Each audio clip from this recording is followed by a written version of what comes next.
Kemenkeu siapkan 266 triliun untuk gaji PNS 2022. Kementerian Keuangan menyiapkan senilai 266,41 triliun untuk pembayaran gaji dan tunjangan kinerja pegawai negeri sipil atau PNS. Alokasi anggaran tersebut masuk dalam Rancangan Anggaran Pendapatan dan Belanja Negara (RAPBN) 2022. Hal tersebut tercantum dalam buku nota keuangan 2022. Pada tahun 2022, anggaran untuk belanja pegawai dialokasikan sebesar 266,413 miliar.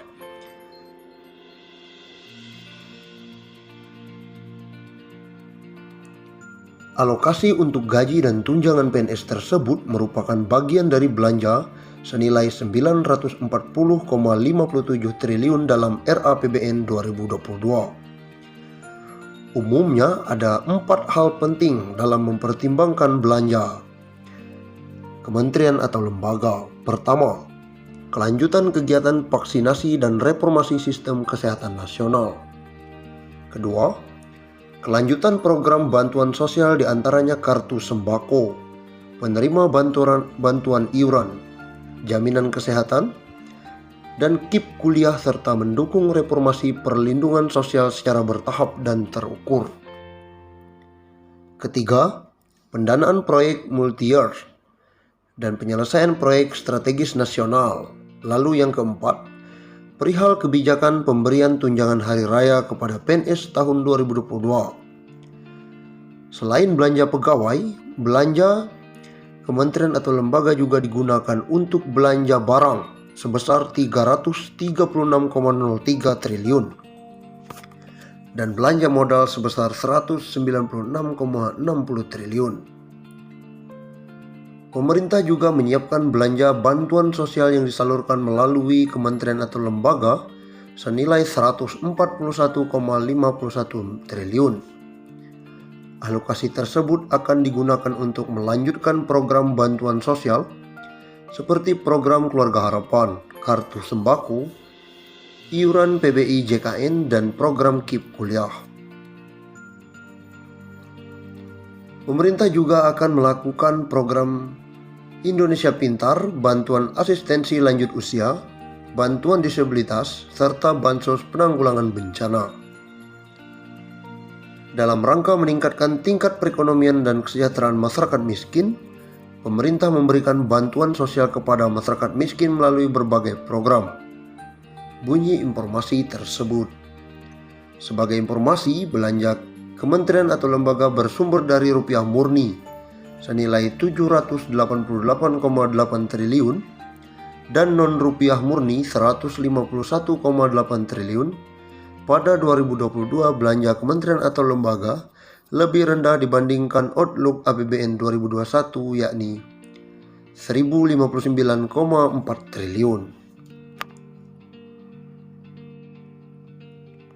Undang-Undang Republik Indonesia Nomor 11 tentang pensiun pegawai dan pensiun janda atau duda bahwa perlu menetapkan peraturan tentang pemberian pensiun pegawai dan pensiunan janda atau duda sebagai jaminan hari tua dan penghargaan atas jasa-jasa dalam dinas pemerintah kepada pegawai negeri yang sesuai dengan ketentuan-ketentuan dalam Undang-Undang Kepegawaian. Undang-Undang tentang pensiun pegawai dan pensiun janda atau duda. Pensiunan pegawai dan pensiunan janda atau duda menurut undang-undang diberikan sebagai jaminan hari tua dan sebagai penghargaan atas jasa-jasa pegawai negeri selama bertahun-tahun bekerja dalam dinas pemerintah. Pensiunan pegawai, pensiun janda atau duda, dan tunjangan-tunjangan serta bantuan-bantuan di atas pensiun yang dapat diberikan berdasarkan ketentuan-ketentuan dalam undang-undang. Bagi pegawai negeri sipil atau bekas pegawai negeri sipil yang terakhir sebelum berhenti sebagai pegawai negeri sipil atau meninggal dunia, berhak menerima gaji atas beban anggaran pendapatan dan belanja negara menjelang pembentukan dan penyelenggaraan sesuatu dana pensiun yang akan diatur dengan peraturan pemerintah dibiayai sepenuhnya oleh negara, sedangkan pengeluaran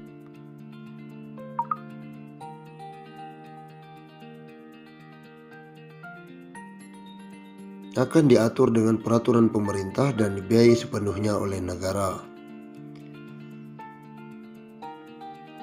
Bagi pegawai negeri atau bekas pegawai negeri yang tidak termasuk di atas, dibiayai oleh dana pensiun yang dibentuk dengan penyelenggaraan yang diatur peraturan pemerintah.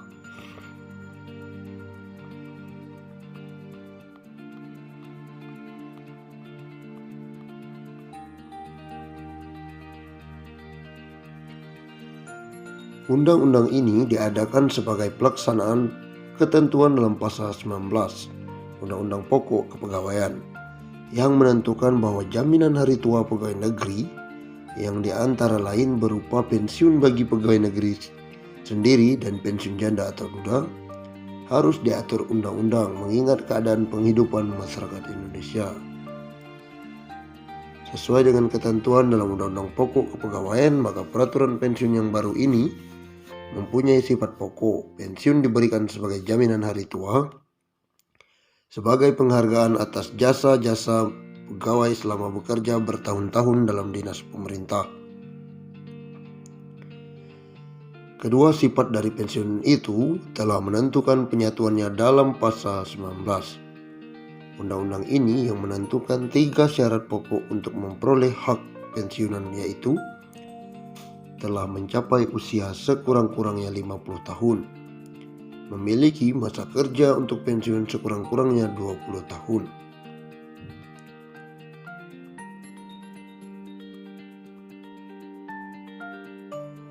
Golongan-golongan pegawai yang termasuk dalam arti pegawai negeri menurut pasal: pertama, pegawai negeri sipil pusat; yang kedua, pegawai daerah otonom; yang ketiga, pegawai perusahaan atau bank negara, yang memiliki ketiga unsur kepegawaian termaksud dalam Undang-Undang Pokok Kepegawaian.